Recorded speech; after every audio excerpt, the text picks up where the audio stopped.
अस्सलाम वालेकुम क्लास। आज हमारा क्वेश्चन नंबर 11 है। 6000 debentures of ₹100 each issued at par for cash. अब यहाँ पे 6000 डिबेंचर जो हैं वो इशू किए हैं, ठीक हो गया, एट पार यानी 100 पे हमने इशू किए हैं। तो पहले इसकी एंट्री करेंगे हम स्टेप बाय स्टेप। जो है वो क्वेश्चन में जितने दिए हुए ABCD E तक जो है वो एंट्रीज हमने करनी है। सबसे पहले हम एक ही एंट्री करते हैं जी। तो क्लास हम सबसे पहले जो है वो एंट्री करेंगे इसकी ए वाले पोर्शन की। तो फॉर्मेट में रेडी कर लिया है, ए वाली एंट्री करते हैं। सबसे पहले आ जाएगा हमारे पास बैंक अकाउंट। 6000 डिवेंचर्स हैं और एक डिवेंचर की कीमत है 100 रुपीज़। तो हमारे पास मल्टीप्लाई करेंगे तो 6 लाख हमारे पास आ जाएगा। 6000 मल्टीप्लाई बाय 100 जी। तो 6 लाख हमारे पास आ गया इसका आंसर। और क्रेडिट कर देंगे हम डिबेंचर्स, ठीक है। डिबेंचर से पार वैल्यू पे हमने करना है, वो डिटेल में लिख देंगे 6000 debentures issued at par. Next हमारे पास बी का जो है वो उसमें क्या बताया गया है। 5000 डिबेंचर्स ऑफ ₹100 ईच यानी कि पार वैल्यू है उसकी 100 rupees at discount of ₹5 for cash. इसका मतलब ये है कि 100 रुपीज़ का हमारा जो है वो डिबेंचर है, 5 हमने माइनस किया क्योंकि 5 हम डिस्काउंट पे दे रहे हैं, तो 95 पे हमने जो है वो डिबेंचर इशू करना है, ठीक हो गया। अब यहाँ पे देखा जाए तो बैंक में हमारे पास आ जाएगा 5000 multiplied by 95,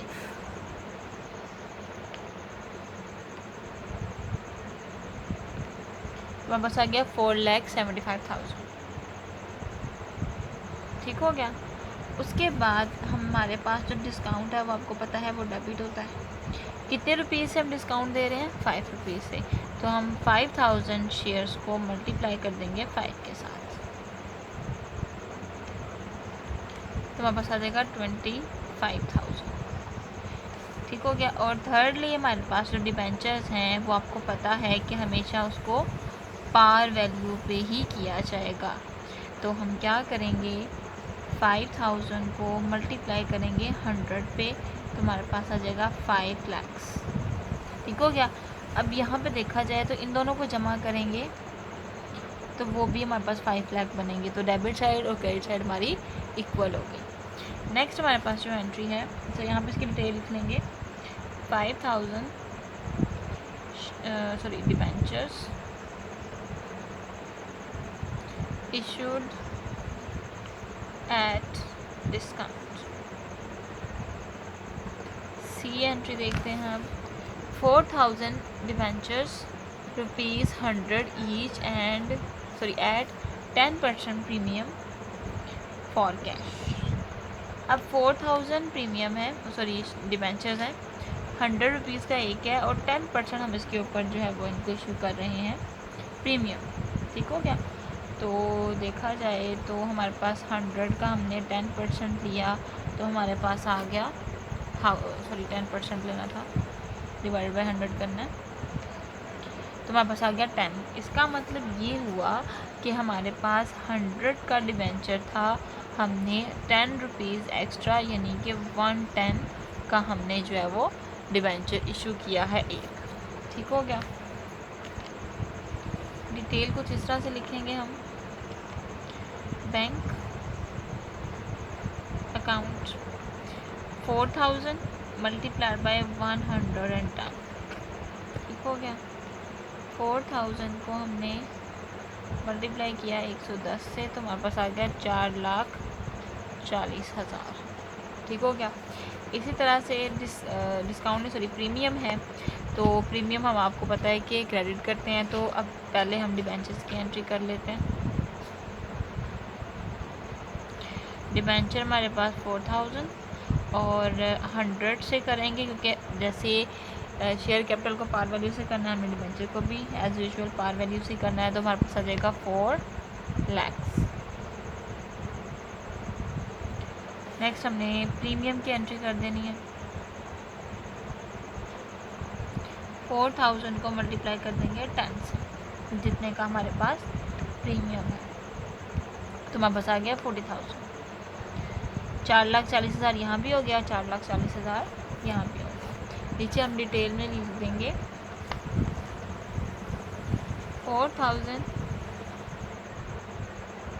debentures issued at premium। Next देखते हैं to a vendor from home furniture purchase, यानी कि एक वेंडर है, एक जो है वेंडर कहते हैं ये जो चीज़ें वगैरह बेचते हैं, फेरी वाले भी इसमें आ सकते हैं, ठीक है। वेंडर से हमने फर्नीचर जो है वो परचेज़ किया है, और वैसे हम यहाँ पे कहेंगे कि ये वो वेंडर हैं जो कि अक्सर कंपनीज़ में अपने प्रोडक्ट को सेल करने आते हैं, या हम जाते हैं इनसे अपना प्रोडक्ट ख़रीदने के लिए, ठीक है। यानी फ़र्नीचर ख़रीद लिया, बिल्डिंग ख़रीद ली, ठीक है, जो एसेट वगैरह सेल करते हैं, ठीक हो गया, उनको खा देगा वेंडर। अब वेंडर ने क्या किया है कि मशीनरी हमने उसे परचेज़ की है फॉर ₹50,000, ठीक हो गया। 50,000 की हमने मशीनरी ली है और उसको हमने 5500 डिबेंचर्स इशू कर दिए हैं एट ऑफ ₹10 ईच। 10 जो है वो एक जो है वो डिबेंचर की कीमत है। अब देखा जाए तो हमारे पास अगर 50,000 की जो है वो मशीनरी बन रही है, तो इसका मतलब ये है कि हमें चाहिए था उसको 5,000 शेयर देने के, क्योंकि 5,000 को 10 से मल्टीप्लाई करें तो हमारी 50,000 की कीमत जो है वो पूरी हो रही है। लेकिन यहाँ पे हमने उसको एक्स्ट्रा डिबेंचर्स दिए हैं, ठीक है, यानी कि हमने उसको 500 एक्स्ट्रा दिए हैं। तो 500 एक्स्ट्रा कितने, यानी कि 5,000, तो टोटल उसको पैसे हमने दिए 55,000। इसमें जो 5,000 ऊपर दिया है वो हम एक्स्ट्रा दे रहे हैं अपनी तरफ से, ठीक है। तो ये जो हम एक्स्ट्रा दे रहे हैं, तो जैसे हमने यहाँ पे देखा कि चीज़ जब हम डिबेंचर जब सस्ता इशू करते हैं हम, जैसे हमने यहाँ पे 95 का इशू किया, तो इसी तरह से हमने यहाँ पे भी क्या करना है। अच्छा, यहाँ पे 5 जो है एक्स्ट्रा, यानी कि जो हमने पेमेंट डिडक्ट की थी, उसकी सूरत में हमने इसको भी डिस्काउंट के नाम से लिख देना है। यानी जो 5,000 शेयर्स हैं वो हमारे पास जो एक्स्ट्रा हम उसको दे रहे हैं, हम एक्सपेंस कर रहे हैं, क्योंकि चीज़ सस्ती है, हम महंगी दे रहे हैं। तो जितनी महंगी हम दे रहे हैं, हमारे पास उतना ख़र्चा हो रहा है, तो ख़र्चे को बेसिकली क्या किया जाता है, डेबिट किया जाता है। इस सूरत में हम उसको डिस्काउंट के नाम से लिखेंगे। तो कुछ इस तरह से हमारे पास होगा वेंडर अकाउंट, हमारे पास होगा 5,000 मल्टीप्लाई बाई 10, ठीक है, तो हमारे पास आ जाएगा 50,000। इसके अलावा जो हमने उसको एक्स्ट्रा अमाउंट पे की है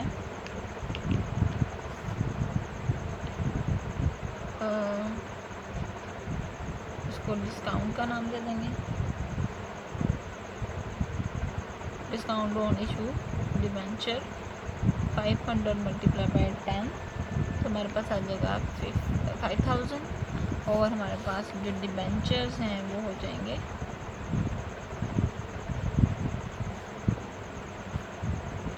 55,000 100 मल्टीप्लाई बाई 10, तो हमारे पास आ जाएगा 55,000, ठीक हो गया।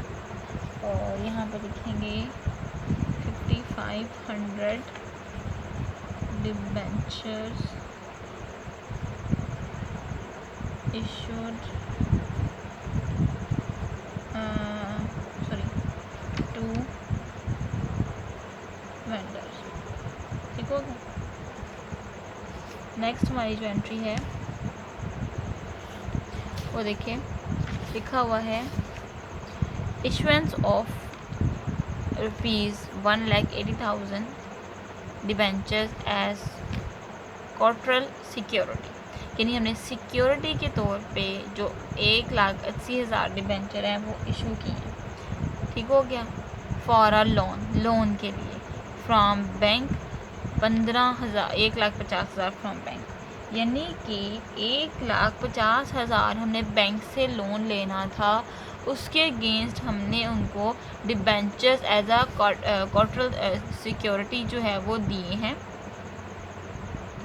कोटरल सिक्योरिटी का मतलब ये होता है कि हमारे पास जो डिबेंचर्स हैं, हम इनके बैंक से लोन ले रहे हैं, तो बजाय उनको कोई और चीज़ गिरवी रखवाने की हम अपने डिबेंचर्स इनको गिरवी रखवा रहे हैं। ठीक हो गया। तो यहाँ पे हमने इसकी एंट्री तो नहीं करनी क्योंकि ये बैंक से लोन लिया जा रहा है। जितने डिबेंचर्स हम इशू कर रहे हैं उसको हम लिखेंगे। अब यहाँ पे देखा जाए तो बैंक में तो पैसा हमारे नहीं आया, क्योंकि हमने जो लोन लेना है हमने उसकी एंट्री कर लेनी है। ठीक है, बैंक टू क्रेडिटर्स हम जस्ट इशू कर रहे हैं, क्या डिबेंचर्स इशू कर रहे हैं। तो इस दौरान हमारे पास क्रेडिट साइड पे तो डिबेंचर्स आ जाएगा, लेकिन डेबिट साइड पे क्या आएगा, कुछ भी नहीं। तो हमने इसको पूरा करने के लिए, जैसे आपने रेक्टिफिकेशन ऑफ एरर पढ़ा था, उसमें सस्पेंस अकाउंट के बारे में पढ़ा था कि अगर एक चीज़ डेबिट हो रही है तो कौन सी चीज़ क्रेडिट करेंगे, हमें वो पता ही नहीं, तो हम उसकी जगह क्या लिखते थे, सस्पेंस अकाउंट लिखते थे। इसी तरह से यहाँ पे भी हम जैसे यहाँ पे डिबेंचर्स को क्रेडिट किया है, डिबेंचर को ही क्रेडिट करेंगे, लेकिन डेबिट किसको करेंगे, सिक्योरिटी को। सिक्योरिटी तो डेबिट होती नहीं है। इस सूरत में हम डिबेंचर सस्पेंस अकाउंट को डेबिट कर देंगे। एंट्री हमारी कुछ इस तरह से होगी, डिबेंचर सस्पेंस अकाउंट को कर देंगे डेबिट 1,80,000 से, यानी जितने की एज अ सिक्योरिटी हमने डिबेंचर इशू किया उससे ही हम एंट्री करेंगे, और क्रेडिट कर देंगे डिबेंचर अकाउंट। ठीक हो गया। और यहाँ पे लिख देंगे issuance of ₹1,80,000 debentures as collateral